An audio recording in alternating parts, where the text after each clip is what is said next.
नमस्कार दोस्तों, मैं अरविंद यादव आपको साइंस पढ़ाऊँगा। जैसा कि नीरज सर ने थोड़ा अभी रासायनिक समीकरण आपको पढ़ाया है, उससे आगे हम आपको पढ़ाएंगे। तो ये रासायनिक समीकरण होती क्या है, पहले यहाँ पर आपसे बात कर लेते हैं। रासायनिक समीकरण देखिए, मान लेते हैं कि हाइड्रोजन है और वो क्लोरीन के साथ अभिक्रिया करता है, ठीक, रिएक्शन करता है और हाइड्रोक्लोरिक एसिड बनाता है, HCl गैस बनाता है, ठीक है। अब यहाँ पर होगा क्या, इस अभिक्रिया को करने पर यहाँ पर या तो उत्प्रेरक की ज़रूरत पड़ती है, या फिर टेम्परेचर की, तापमान की ज़रूरत पड़ती है, या फिर ठंडा करने की ज़रूरत होती है, ठीक है। तो ये अभिक्रिया जब होती है तो इसमें दो चीज़ें होती हैं, या तो ऊष्माक्षेपी होगी अभिक्रिया, ऊष्माक्षेपी, या फिर ऊष्माशोषी, ठीक है, ऊष्माशोषी। इसमें होगा क्या, होता है अभिक्रिया जब होती है, अगर उसमें ऊष्मा निकलती है तो ऊष्माक्षेपी है और उसे पॉजिटिव साइन से दिखाते हैं, ठीक है। और अगर ऊष्मा उसको देनी पड़ती है अभिक्रिया करवाने के लिए तो वो ऊष्माशोषी अभिक्रिया होती है, ठीक है। अब यहीं पर एक चीज़ और देख लेते हैं, एक होता है केमिकल चेंज, ठीक है, रासायनिक परिवर्तन, रासायनिक परिवर्तन, ठीक है। रासायनिक परिवर्तन की बात तो हम कर रहे थे, रासायनिक परिवर्तन और भौतिक परिवर्तन, अंतर समझिए थोड़ा। भौतिक परिवर्तन,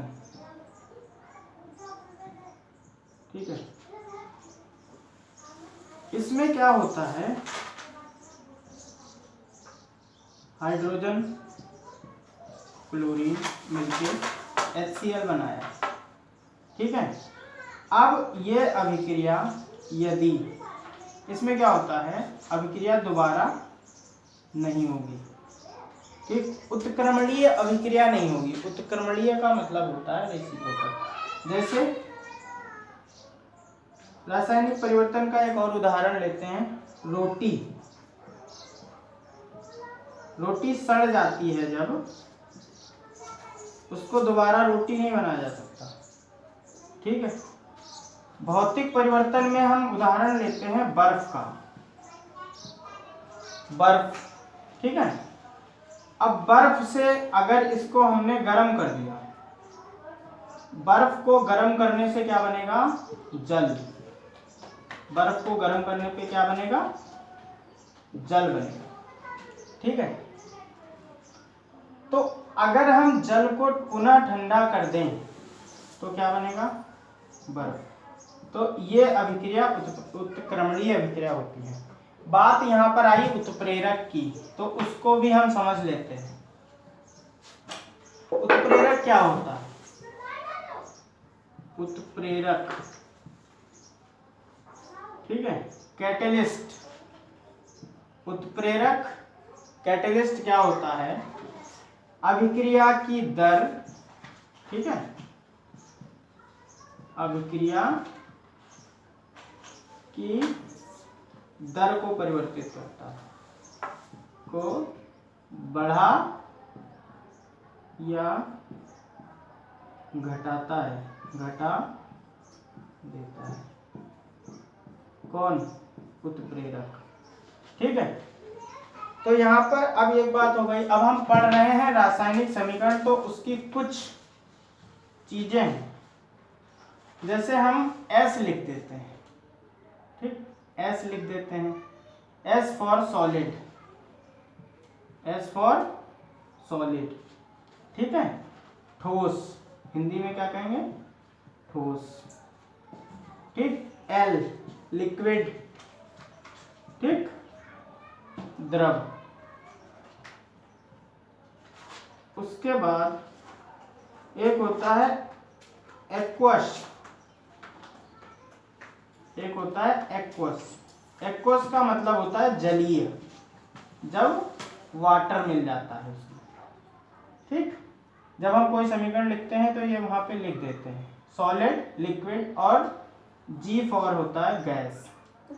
ठीक, G फॉर क्या हो गया, गैस। तो जैसे कोई रासायनिक समीकरण लेते हैं, जैसे हमने लिया सोडियम प्लस वाटर, ठीक, इससे बना क्या, इससे बना सोडियम हाइड्रोक्साइड, ठीक है, प्लस हाइड्रोजन, प्लस हाइड्रोजन, ठीक है, ये बन गया। अब सोडियम क्या होता है, सोडियम होता है सॉलिड, तो हमने क्या लिख दिया, S, सोडियम S हो गया। ठीक से लिखते हैं, सोडियम है तो सोडियम सॉलिड है, तो यही वाला जो S है ये नोटेशन है इसका, तो S लिख दिया। अब वाटर H क्या होता है, वो सॉरी वाटर क्या होता है, लिक्विड होता है, तो हमने लिक्विड लिख दिया। अब जो सोडियम हाइड्रोक्साइड बनाया है ये होता है एक्वस, मतलब जलीय, तो AQ लिख दिया, एक्वस मतलब जलीय। अब हाइड्रोजन क्या है, हाइड्रोजन एक गैस है, तो ये गैसीय स्वरूप में। इस वजह से हम ये सारी चीजें लिख देते हैं। आशा करते हैं आप सबको समझ में आ गया होगा। ठीक है, अब हम आगे बढ़ते हैं। रासायनिक समीकरण में जो था मेन वो बता दिया गया है आपको। अब हम पढ़ेंगे रासायनिक अभिक्रियाओं के प्रकार। रासायनिक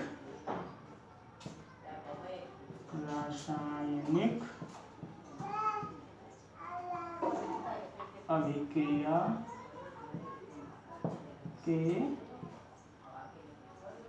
प्रकार। ठीक है, तो सबसे पहले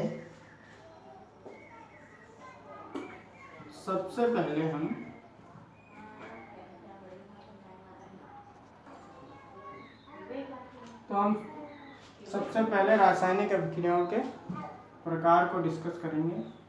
नंबर 1, योगात्मक अभिक्रिया। योगात्मक अभिक्रिया, योगात्मक अभिक्रिया बोले तो addition reaction. Addition reaction, addition reaction में क्या होगा, जैसे एग्जाम्पल लेते हैं कार्बन। कार्बन क्या है, कार्बन होता है सॉलिड, ठीक, और ऑक्सीजन गैस। ये दोनों आपस में रिएक्ट करके कार्बन डाई ऑक्साइड बनाएंगे, वो भी क्या होगी, गैस। ठीक है, तो ये संयोजन अभिक्रिया या योगात्मक अभिक्रिया दोनों बोलते हैं। एडिशन रिएक्शन, संयोजन अभिक्रिया। ठीक है, अब हम इसके एक दो एग्जाम्पल और देख लेते हैं। जैसे हाइड्रोजन H2 और Cl2। तो हाइड्रोजन क्या है, हाइड्रोजन गैस है, और क्लोरीन भी एक गैस है। ये दोनों मिलेंगे, क्या बनेगा, हाइड्रोजन क्लोराइड। दो हैं, बैलेंस करने के लिए 2 हाइड्रोजन है 2 क्लोरीन है, तो यहाँ पर बैलेंस हो गई। ठीक है, एक ये हो गई, दूसरी ये हो गई, 2 अभिक्रियाएं हो गई। ठीक है, अब एक और देख लो, आयरन प्लस सल्फर। आयरन क्या है? सॉलिड। ठीक, आयरन क्या है? सॉलिड है, ठोस है। और सल्फर, सल्फर क्या है? वो भी सॉलिड है। दोनों मिलके क्या बनेंगे? Iron sulphide.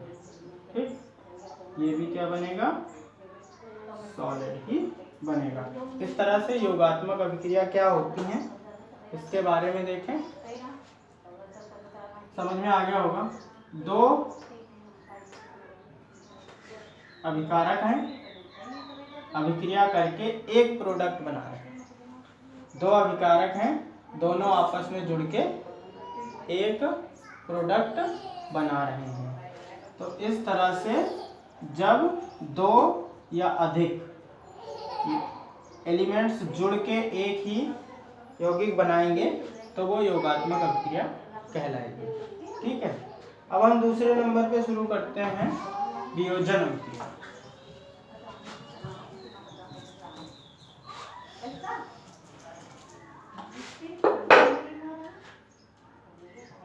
वियोजन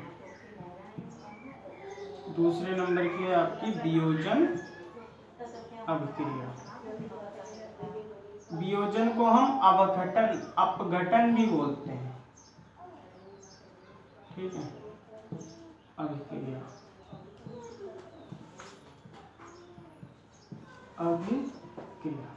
ठीक है, इसमें क्या होता है? वियोजन अभिक्रिया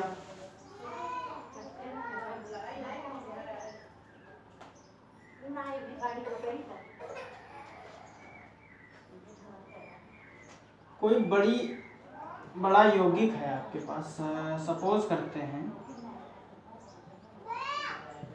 FeSO4.7H2O, ये हमने ले लिया और इसको हमें क्या करना है? गरम करना है। क्या करेंगे? गरम करेंगे। ये एक ही यौगिक है।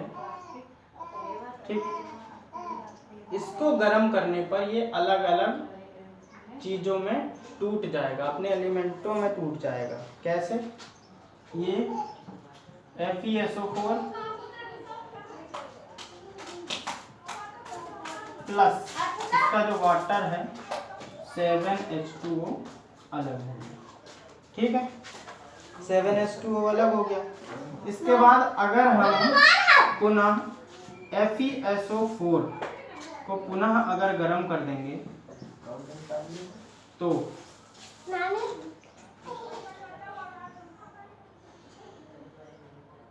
Fe3O4, ठीक है, फेरिक ऑक्साइड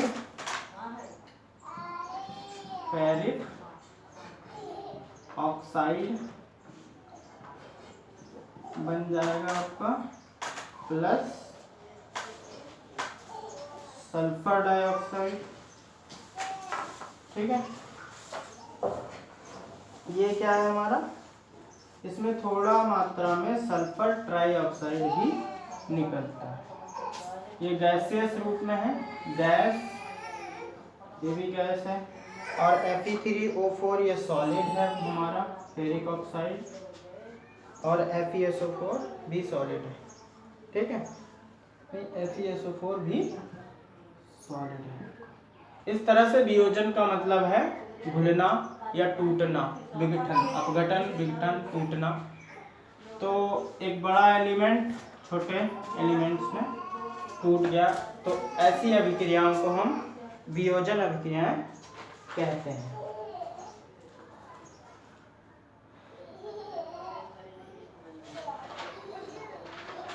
एक और एग्जांपल देखते हैं।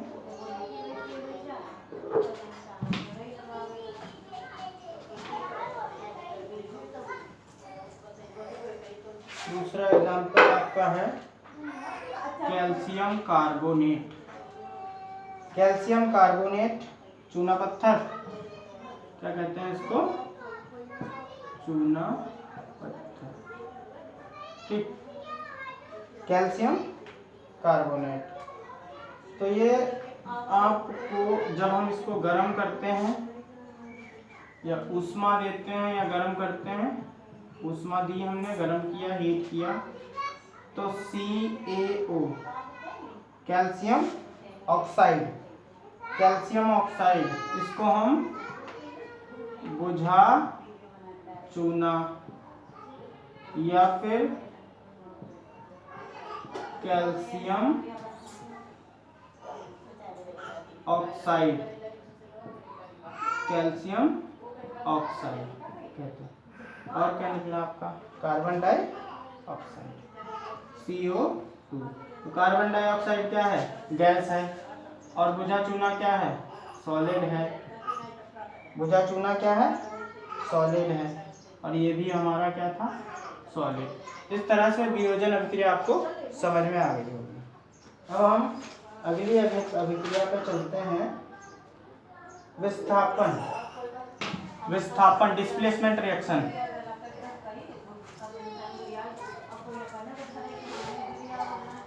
तीसरे नंबर पे है आपका विस्थापन, विस्थापन, विस्थापन अभिक्रिया, विस्थापन अभिक्रिया, डिस्प्लेसमेंट रिएक्शन, डिस्प्लेसमेंट रिएक्शन, ठीक है। डिस्प्लेसमेंट रिएक्शन में क्या होता है, हमने आपको पढ़ाया था विद्युत रासायनिक श्रेणी, मैंने आपको पढ़ाया था विद्युत रासायनिक श्रेणी। तो उसी प्रकार से, उसी वो जो वहाँ पे एलिमेंट जिस क्रम में लगे थे, तो ऊपर से नीचे जाने पर क्रियाशीलता घटती है विद्युत रासायनिक श्रेणी में। तो अब हम देखते हैं डिस्प्लेसमेंट रिएक्शन होगी कैसे। डिस्प्लेसमेंट रिएक्शन होगी कैसे, हम एग्जांपल लेते हैं डिस्प्लेसमेंट रिएक्शन का। डिस्प्लेसमेंट रिएक्शन, ठीक है। हमने लिया example number first, iron plus copper sulphate, iron plus copper sulphate, ठीक है, आयरन प्लस कॉपर सल्फेट। अब यहाँ पर लिखा होता है AQ, AQ का मतलब है एक्वस, एक्वस का मतलब होता है जलीय, ठीक है, एक्वस का मतलब होता है जलीय, जलीय।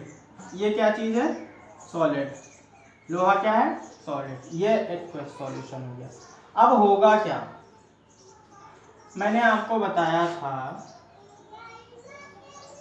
विद्युत रासायनिक श्रेणी, ठीक है, उस विद्युत रासायनिक श्रेणी में कॉपर जो है वो, आयरन जो है वो कॉपर से ऊपर है, ठीक, उस विद्युत रासायनिक श्रेणी में कॉपर से ऊपर कौन है, आयरन है।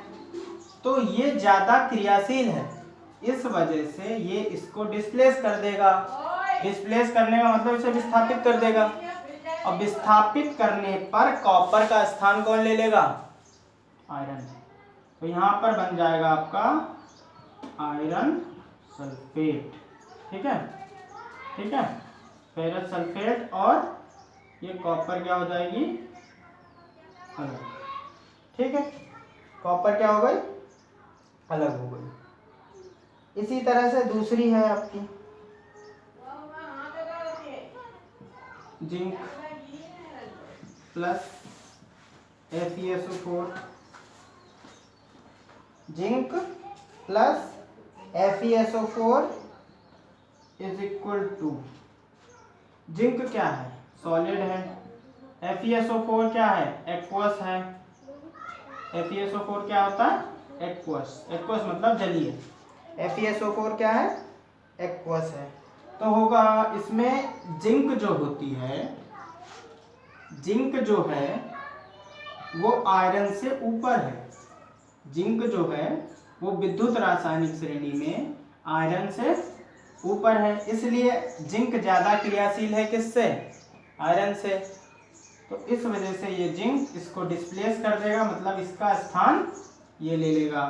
तो बन गया आपका zinc sulphate plus iron displaced हो गई, आयरन विस्थापित हो गई, आयरन आपकी विस्थापित हो।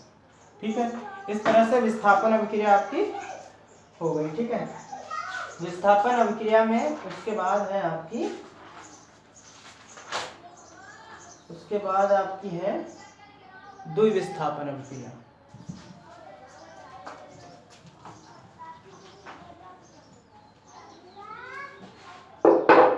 फोर्थ नंबर पे है आपकी द्विविस्थापन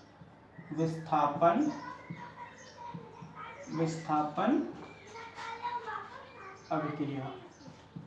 द्विविस्थापन अभिक्रिया, डबल डिस्प्लेसमेंट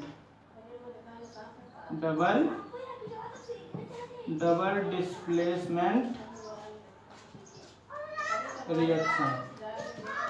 तो डबल डिस्प्लेसमेंट रिएक्शन में क्या होगा? इसमें आपका दो प्रकार से डिस्प्लेसमेंट होगा। कैसे होगा? डबल डिस्प्लेसमेंट रिएक्शन हमने लिया सोडियम सल्फेट। पहला एग्जाम्पल देखिए, एग्जाम्पल से हम समझते हैं पहले। सोडियम सल्फेट,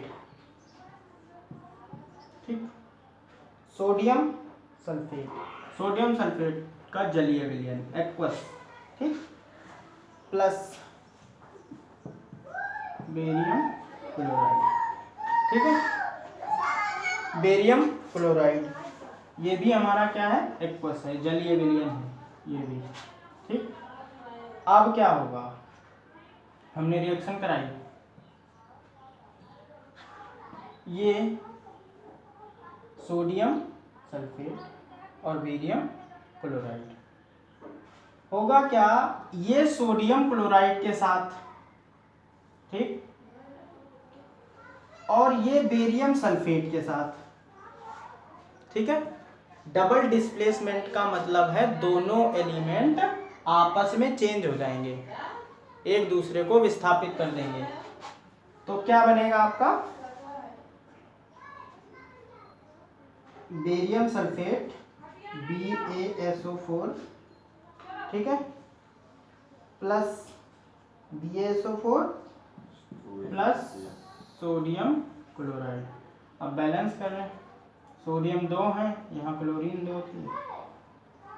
तो इस प्रकार से द्विविस्थापन अभिक्रिया आपको समझ में आ गई होगी। उसमें क्या है? डबल डिस्प्लेसमेंट होता है, वहाँ पर केवल एक ही विस्थापित होता था, यहाँ दोनों आपस में इंटरचेंज हो जाते हैं, आपस में इंटरचेंज हो जाते हैं।